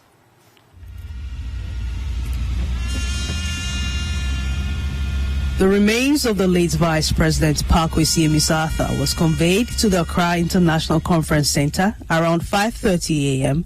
with police and military escort. Upon arrival at the venue, the casket in which Mr. Mensah lay was carried and sent into the foyer of the conference center, where it was put in preparation for public viewing.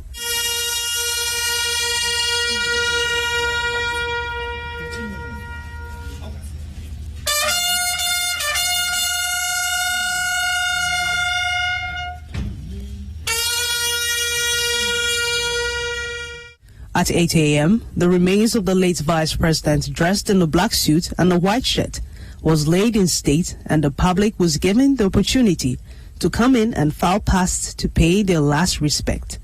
Also present to pay their last respect were members of the National Democratic Congress (NDC), the ticket on which the late Mensah became Vice President of the country in 2012. Some dignitaries across the political divide also showed up, and they paid tribute to their late comrade. Mensah is entirely a symbol of humility. He has a very deep understanding of the challenges that faces us Ghanaians, and he spends his time, his mind, helping us to make sure that we carry everybody along in this country, that the unity of this country does not become a mirage. The day, an evening we met in East Legon, in the house of Mr. Atuahoe. That was around 1986, 86, to discuss the establishment of the National Cardio Thoracic Center, his contribution, and the contributions of others like Atuahoe, Divi Obin, and so on. That was a time that I got to know him as a young, handsome person in the finance ministry who was ready to embrace new ideas, even though the finances of the nation was not the best. A towering figure and a very, very calm and respectable politician. I think everybody will admit that he was not part of the mudslinging. He never responded, even when he was attacked. And I think that is the way to go in the politics of this country. I admire him a lot. It's a great loss to all of us. It's day one of the final funeral rites of the late Vice President Pakwesi Mensah. Today, members of the general public are being allowed to file past his mortal remains. They've been sharing their memories of him while he was Vice President of the Republic. Personally, I have not had a one-on-one interaction with him, but I think by just his demeanor, he looked somebody who was very quiet, very gentle, and I said he had if so much pressure came his way, he only sort of suppressed the pressure with a little smile. Because I know him. I've worked not closely with him, around him, and I've known him to be a very fine gentleman, a very knowledgeable person. He doesn't get angry, and he's always going with the masses. It's a lot. It's definitely mean a lot to Ghana. Ghana has lost a gem. Yes, yes,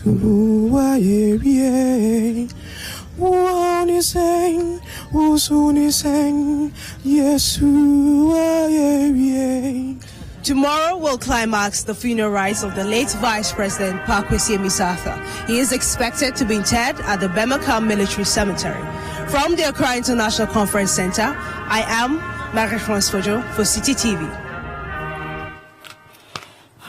A soldier has indeed fallen. Yes, former Vice President. How would you remember the former Vice President? Well, he was a very laid-back character, I remember that. But I think that he had his signature on the currency at a point. Which is very historic, yes, you know, and it's not a great lot feat. Of people have that. Absolutely.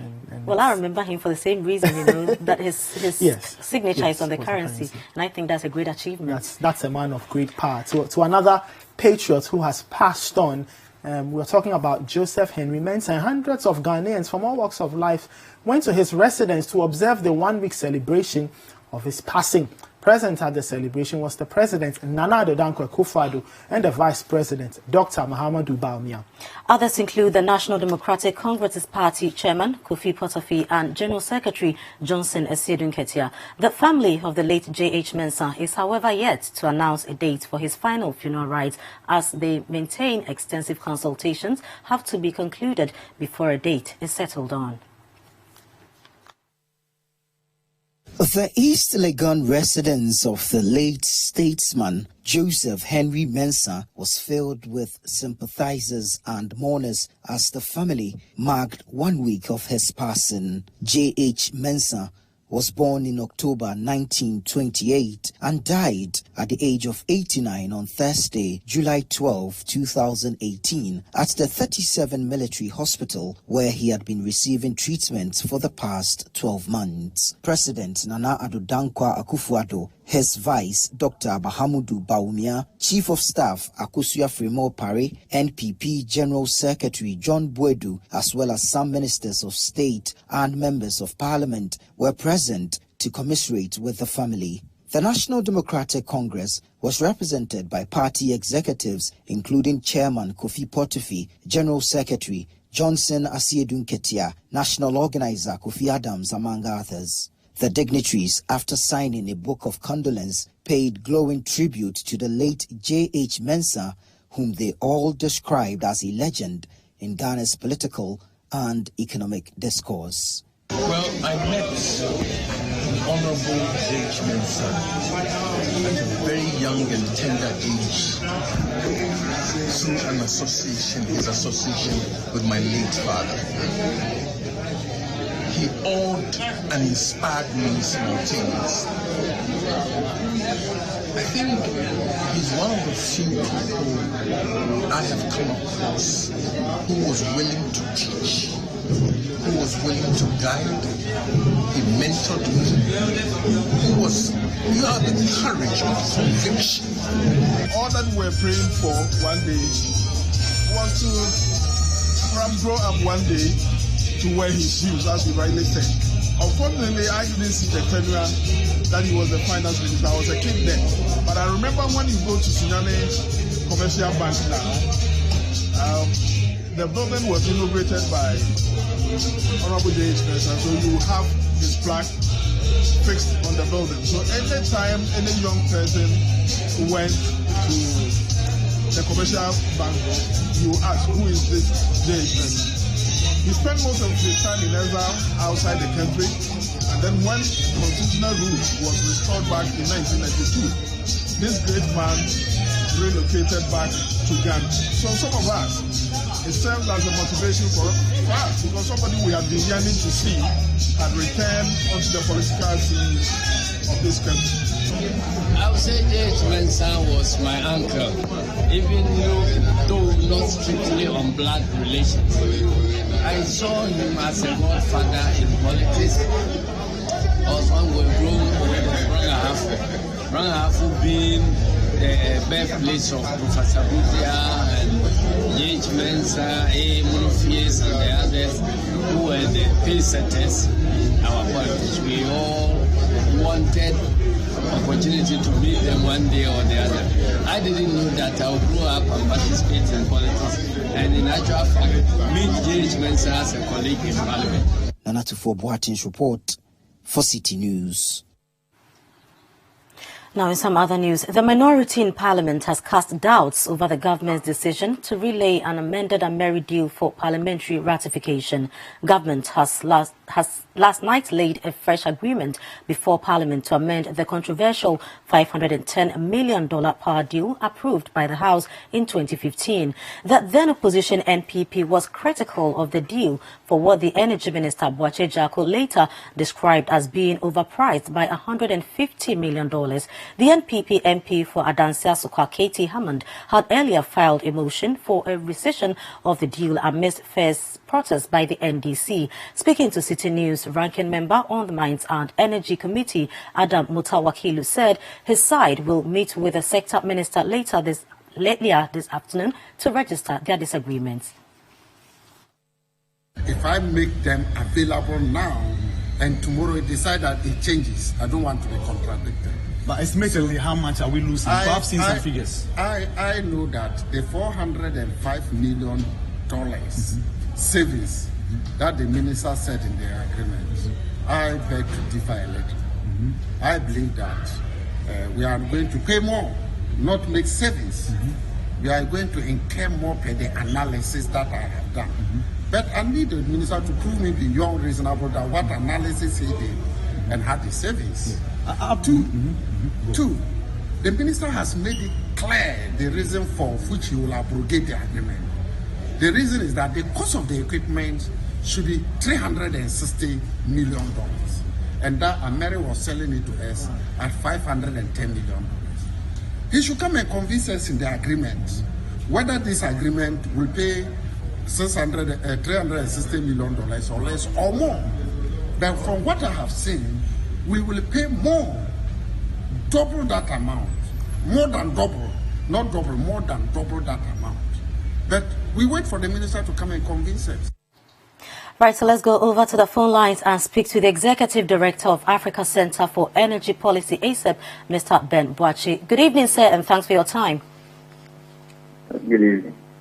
Right, so how would you describe government's decision to amend this deal?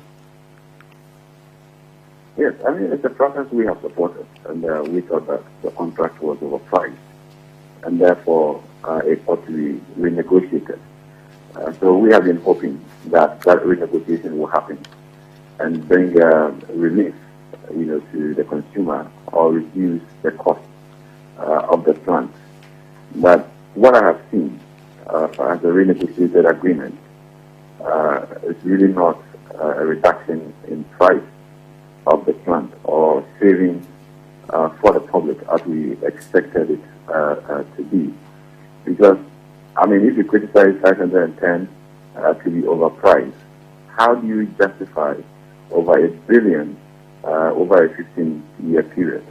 I mean, even if you discount that, mind you, nobody discounted the 510 million. Even if we discount that, we're still talking about 600 million in today's terms for the 15-year agreement. And that's why we think that, I mean, this is not a good deal. And we probably would expect that Parliament would do all of us a favor of rejecting this kind of proposal that is before it to ensure that Ghana gets better value for those plants. But as it is now, the Treasury look at the numbers clearly indicates that Ghana is not getting value for this. And again, if you look at the agreement, we have already paid half of what is due Ameri. So essentially what is left is the remainder of the amount that we ought to pay to Ameri. So if for that period, the 250 million or so that we would have paid to America for the next 2 years and own the plant, we are going to extend that to over $1 billion.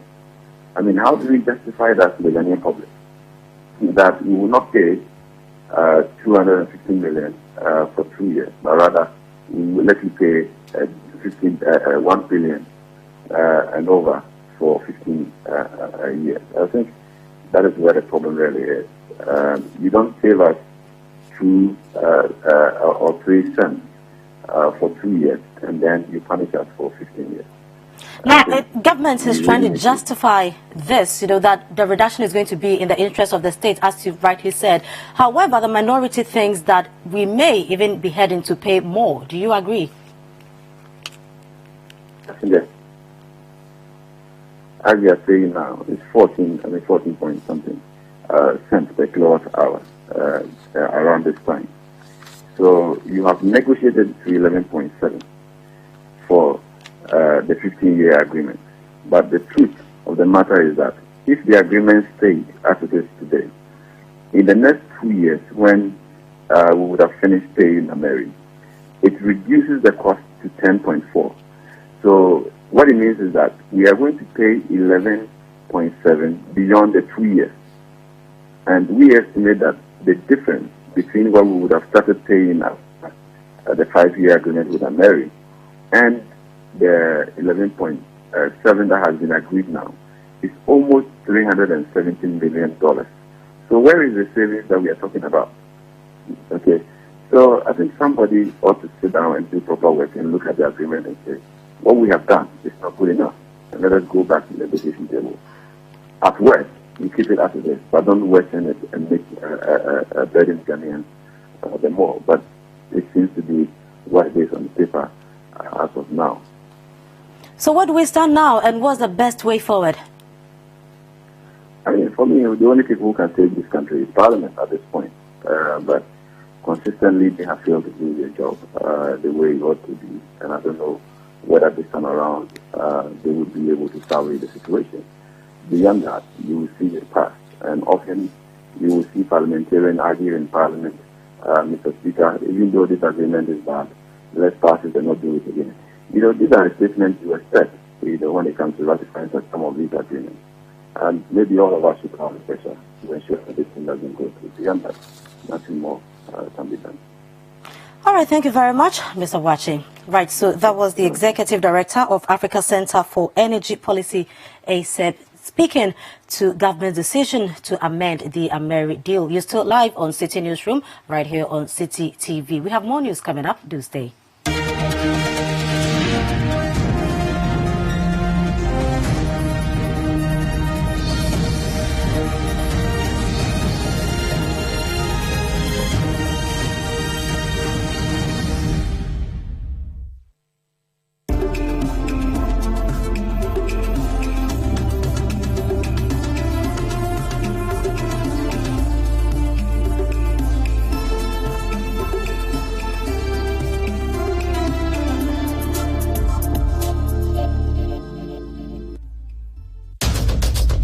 Tune in to The Point of View, Mondays and Wednesdays at 9 p.m. as Bernard Avlet takes the news further.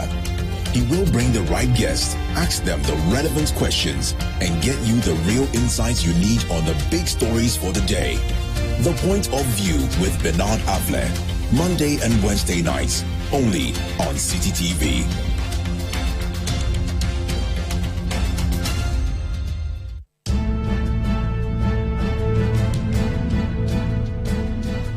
It's engaging, detailed, and loaded with factual and incisive analysis. It's The Big Issue, your preferred Saturday morning news and current affairs analysis program on City TV. Tune in this and every Saturday at 9 a.m. and hear the newsmakers discuss the top issues for the week. At that time, Charlotte was complex. I'm not defending Charlotte. I'm talking about the way we behave like hypocrites and ostriches in this country. At that time, she was a perfect person. It's The Big Issue with Stella Madonu on City TV. This and every Saturday at 9 a.m.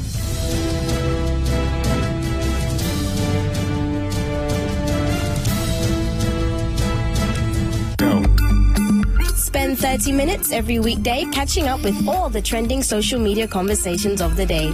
If you tweet it, we'll read it.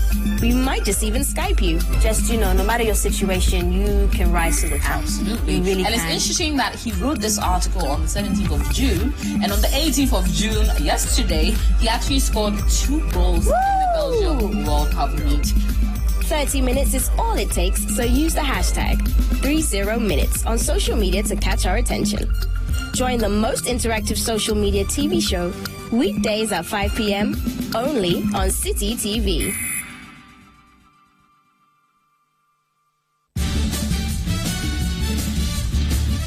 For regular news checks as they unfold, 2020 news all day, all the time. Politics, sports, entertainment, business, and more. 2020 news. We bring you the world in 20 minutes. And that's all the news in 20 minutes.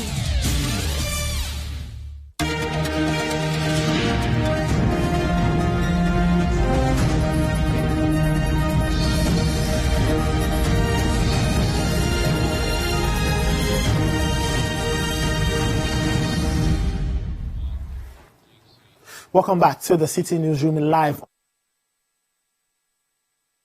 Director General of the Ghana Ports and Harbours Authority, Michael Luguji, has indicated that the strategic oil waste treatment plant for vessels at the port is contributing to its revenue. According to him, the presence of the treatment plant is making the Takoradi port an attractive destination. Akwesi Ejeanim has the details.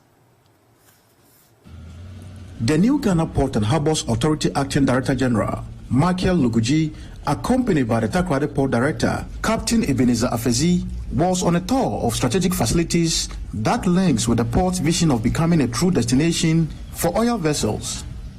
Zeal Environmental Technologies, which operates an oil waste treatment plant at Nyankrom, has oil waste receiving facility at the Takoradi Port, where it receives oil waste from within and beyond the West African sub-region for treatment.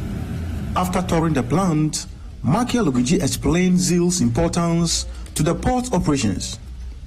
Any facility that will attract a ship to the port will contribute to revenue. When the ships comes into the port, we charge revenue for bringing you in. We charge revenue for the space you occupy. So any investor that is going to any business that will bring a ship, one additional ship to the port, is contributing to the GPH's revenue. And Zeal is doing exactly that. Very, very strategic. I think Zeal is more visionary. They are willing to accompany the port authority, accompany the government, even though the volumes are not sufficient for your investment to pay back immediately. They are willing to invest, to sacrifice ahead of time. And by doing so, I think the attraction, this is the central point for oil and gas, business. Take Western Central Africa. I think this is a central point, and I think that is the best location for any vessel in the oil and gas business to come to. The focus has always been on how we can build capacity within our own region to be able to deal with waste and environmental protection, and especially for the maritime sector. Under the MAPOL Convention, I think waste treatment, very efficient treatment, so that it can be safely disposed of without any harm to the environment or human health, is critical. And that is what Zeal is helping us do here. Chief Executive of Zeal, Kwekwenin, asked the GPHA to be good ambassadors of the oil waste treatment plant to attract more oil vessels to Ghana. And most of the vessels, before even they choose where to go, they go on the website and see what kind of services are we going to get at this facility. Okay, so I would suggest, for your consideration, that GPA should, consider incorporating our service into our website, so that, we can be more visible and also supporting your activities. Reporting for City Newsroom, I am Akwesi Ejeanim, Nyankrom. Let's get to the eastern region, and life for the people in the small town of Chavanya has always been difficult, but things have taken a turn for the worse as their only source of water, a stream, has become inadequate for their growing population. City News' Mina W has visited the community and filed the following report.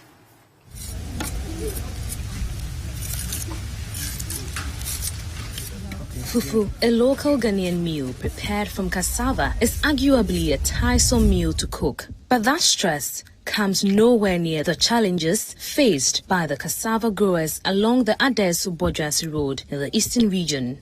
And there lies Chavanya, a settler community of about 120 people, majority of whom are farmers, mainly cassava growers. The name Chavanya literally means to search and find, but after so many years, the inhabitants are yet to find a potable source of water. This stream, which they have named Shap, is their only source of water for all their domestic activities and watering their farms. Oh, Aruna, you come here no you come here parabali. Ya come here nyana ngwe. Ya okweza na afia hawo. Aka mashamu la afia gi awuzan. Akuridima. Nyopana chiwo, achi avona ala nwama. Mi no yi mu na ngogbo fi ka mi poto kai ka ji mi ko chiela. Fi ma je mi yi na ajiji na nto. Echi mi akochi, e kanya pipe. Let's go to Mafia. You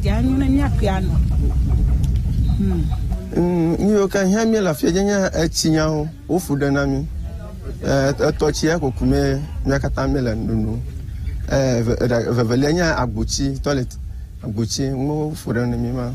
A good number of the people here are farmers, and they mainly grow cassava.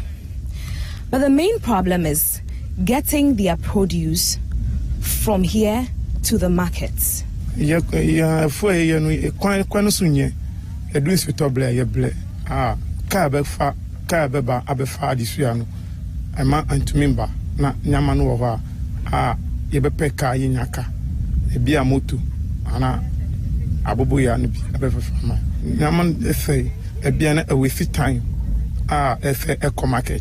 can't leave because they still have to feed a portion of the population. For City News, I am Mina W.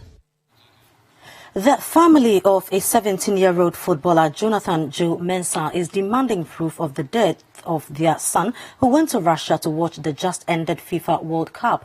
According to the family, Jonathan went to Russia with a former Kotoko player named Mark Setre, but died during a training session in Russia. Sister of Jonathan, Portia Saba, told City News, following consultations with officials from the Ghanaian embassy in Russia, they were asked to pay 50,000 cedis for his body to be flown to Ghana.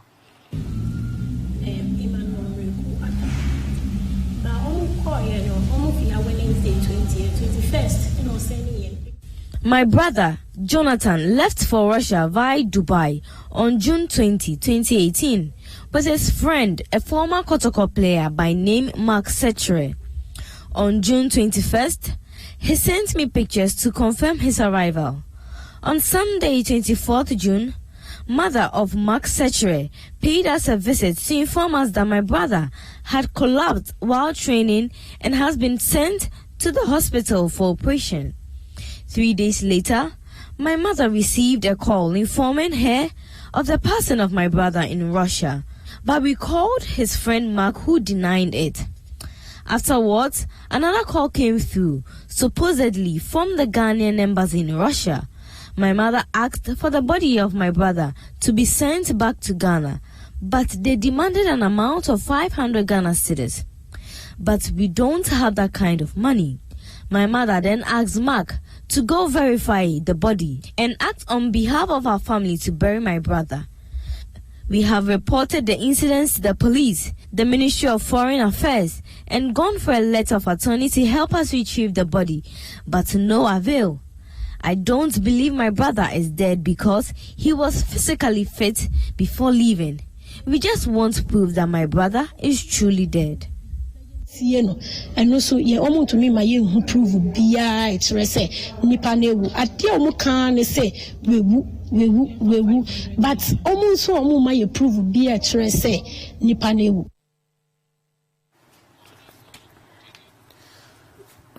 So another Ghanaian suffering in another country.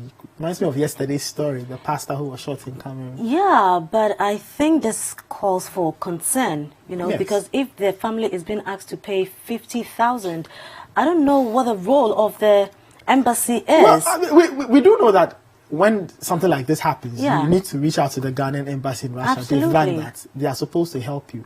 like you're saying, the 50,000 CD charge is what we I don't know what exactly. What's it for? Is it for all the work they've done and they are paying for the process? It's a little difficult. And if you listen to the sister, the family is not being given any detailed information on the death of their son. All they keep hearing is he is dead.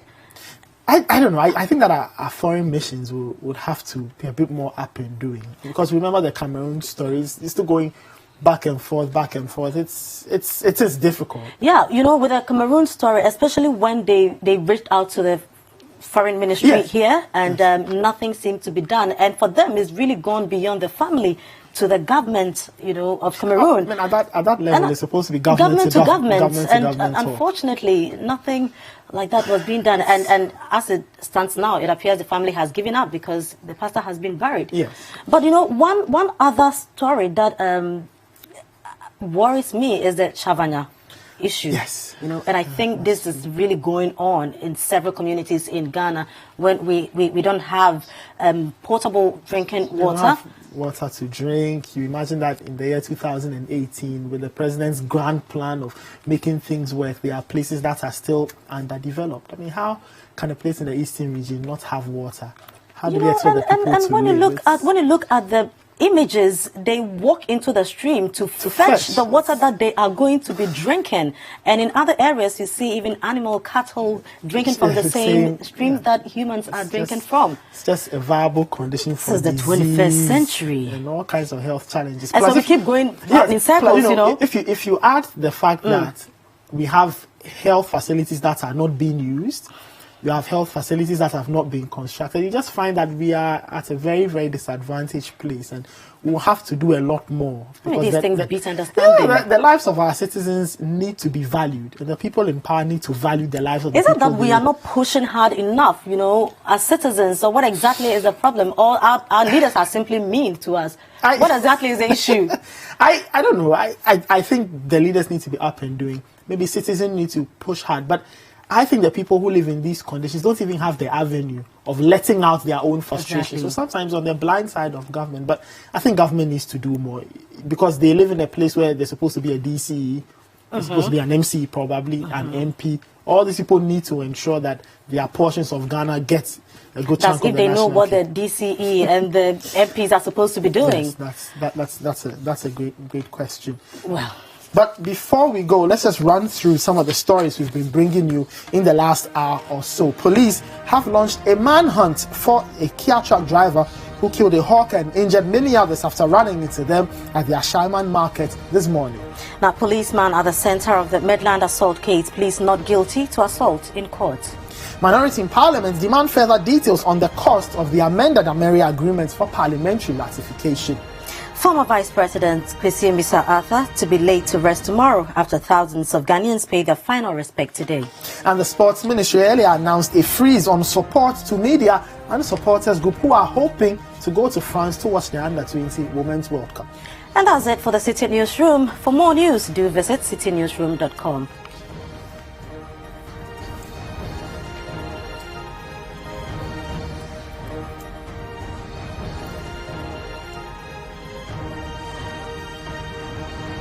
My name is Frema Dunyame. My name is Nathan Kwa. Do have a great evening.